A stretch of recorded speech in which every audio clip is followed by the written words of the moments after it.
Are you ready to give up on dating men because you've tried every strategy out there and no matter what you do or what you try, it just seems like there are no good men out there? Well, I totally understand and I'm here to help. Let's talk about the simple secret to attracting good men and how to avoid the bad ones.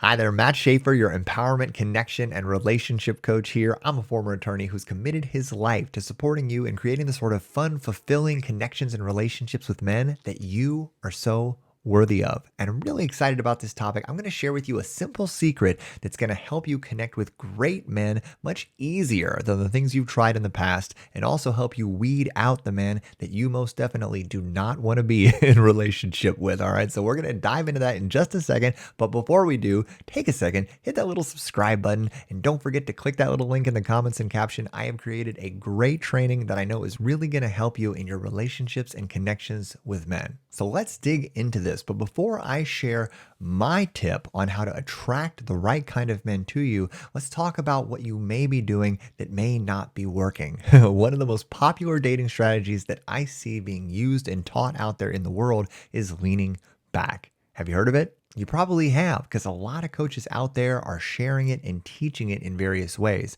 But I want to share with you, not just as a coach, but as a man, why it may not be a good idea. So the definition of leaning back, for those of you who haven't heard of it, is for you as the feminine energy in the relationship to not be the initiator under any circumstances. You want to be allowing the man to always initiate all contact with you, all dates with you, all communication with you. It is not your job to ever be the initiator. You are always leaning back. Okay. And especially in early stages of dating, a lot of coaches are really pushing this as the dominant strategy that you should be using. And the reasoning that they have around that is that it demonstrates high value and it creates space for men to step up and step in and gives them a challenge to overcome. And while in theory, I do understand this and I do recognize that it may have some value as part of your strategy, I, as a man and a coach, have to share some really big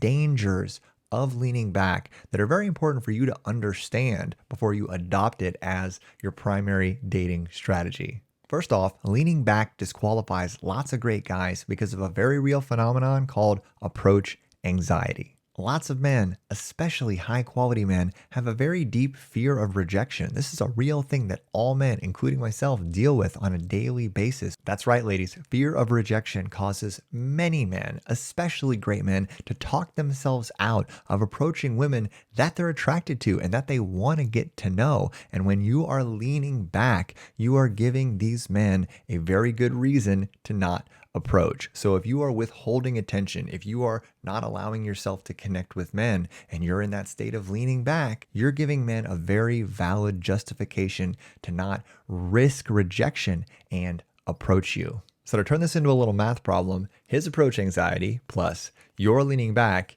equals no connection happening because he's going to talk himself out of it. And a second reason that you might want to think twice about using leaning back as your primary dating strategy is that when we make ourselves an island, when you put up walls, pull back, and create a lot of space that men have to overcome in order to connect with you, a lot of times we don't just disqualify the good guys that may be a little intimidated by that or a little afraid to risk rejection. We also invite in men that have no problem breaching boundaries or obstacles or anything. And I'm talking about your narcissists, your manipulators, your players, men that are basically looking to take from you and they're willing to do and say whatever they have to do in order to get what they want. And this is one of those unintended consequences of this strategy that I don't think many coaches are talking about. But when we lean back too far in kind of a calculated way, oftentimes the only men that are going to be willing to breach that obstacle and climb over those walls are men who are looking to take what they want. And this pattern reinforces for women the story that there are no good men out there, which simply isn't true.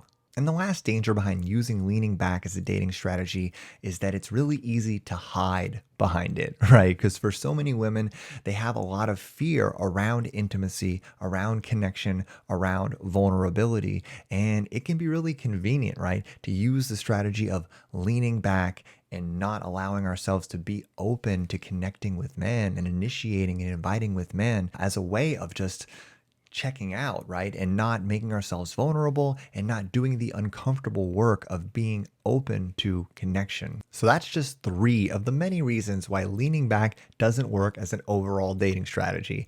It has a place in your toolbox, but it isn't something to do all the time because more often than not, it's just going to lead to you feeling lonely or isolated or resentful that you're not getting approached by the men that you want or actively attracting the sort of men that you really don't want to be dating or in relationship. The takers, the manipulators, the players, the narcissists, and so on. So now that we got that out of the way, what do we get to do instead as an overall dating strategy? Well, it's a lot simpler than you may think. The most important key to connecting with great men is that every time you come into contact with a man that you're attracted to and that you want to get to know, that you lean forward in a grounded, high value way. Remember, the goal of dating is to foster meaningful connection. And so you want men to be able to recognize that you are open to that connection and that you're desiring it from them. And the way to do that is by leaning forward in a high value way. And I'm going to share with you two simple steps to do that. And step one is playfully initiate communication with him verbally or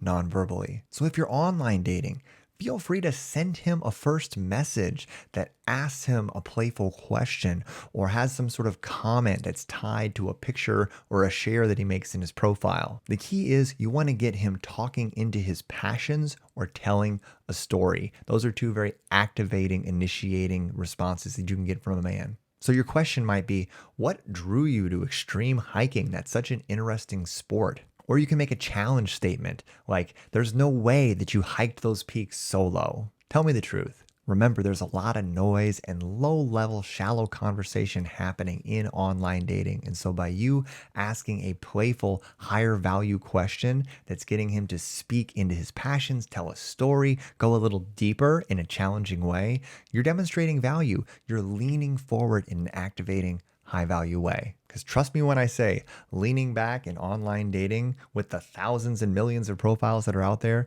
is going to get you nowhere. And then if you're out in the world, there are so many opportunities for you to initiate communication with men in a playful way, verbally and non-verbally. And the key is for you to always be looking for ways to demonstrate that you're open to connection and making powerful, clear invitations for men to overcome their approach anxiety and just to initiate deeper connection with you. And how we do that non-verbally is through the most powerful assets that we have: our eyes, our smile, and our body language. You can use your smile and eyes as tractor beams to indicate to a man, I see you and I'm interested in you. It's as simple as eye contact and giving him a casual, coy, little playful smile. And by making sure that you are keeping your body open, that you are not closing your arms, closing your legs, turning your body away from men that you are looking at to meet and that you're interested in, you're demonstrating that you are open to connection in a nonverbal way, and you are making a silent invitation for them to initiate contact and communication with you. And there's so many powerful ways to initiate contact verbally as well. One of the greatest ways you can do it is just by saying hi, just a playful hi, and then back it up with your smile and your eyes. That is a clear initiator of interest, and that is a great way for you to lean forward in a way that isn't giving him too much. And another great way is by asking for assistance or an opinion. Men love giving assistance to women, and they love giving opinions to anyone. So if you bump into a man at the grocery store, you could ask him playfully and casually, so what do you think about these strawberries? Is it worth buying organic, or am I just wasting my money? Throw him the ball and give him an opportunity to help you in the making of a decision, and it's going to empower him and it's going to activate him to keep the conversation going. Or if you're near a guy at a bar, you can just turn to him and just ask him, so what do you think about this bar? Has it been going downhill, or is it just me? Or any other kind of question that gives him the opportunity to give you an opinion, just to break that approach anxiety tension barrier that so many men are coming up against, especially with women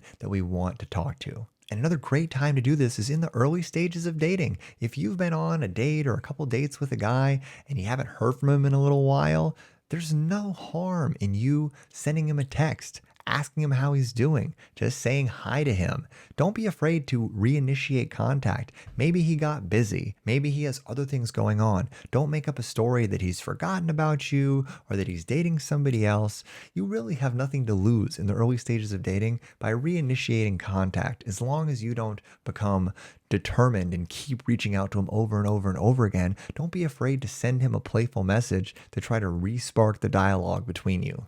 Stop leaning back so far in the early stages of dating that you're disqualifying yourself from men who might otherwise be really interested in you if you just gave them a little reminder. So once you've completed step one, playfully initiating verbal or nonverbal communication with a guy, then it's time for you to embrace step two, which is to be engaged but unattached from the responses that you receive from men. So you got to remember, right, that as you're initiating, playfully initiating in a casual way, verbal and nonverbal communication and connection with men, they're going to be giving you responses. And whatever that response is or isn't, no matter what it is, it's perfect, because you're so grounded in your value and in your worth that you're looking with curiosity at what he's doing and saying back to you, not outcome dependence. Nothing he says or does to you has any impact on your understanding of who you are and the type of relationship that you want and how you're showing up in the world.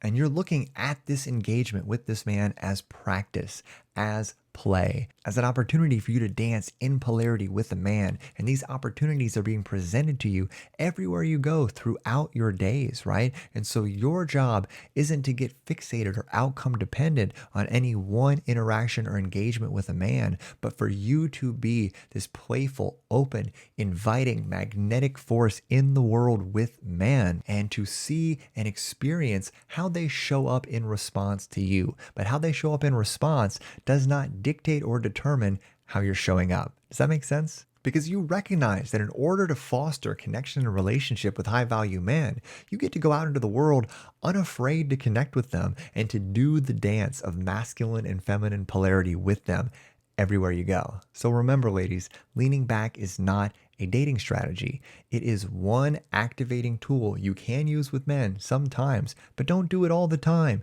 If you do, it's likely going to leave you isolated and resentful towards men, or attracting lots of the wrong kind of men towards you. And the real key to attracting good men is to lean forward in a grounded, high value way. And that starts by playfully initiating contact verbally or non-verbally. And you can do this online, you can do this at bars or in social situations, and you can do this at the grocery store. You can do this anywhere in your life.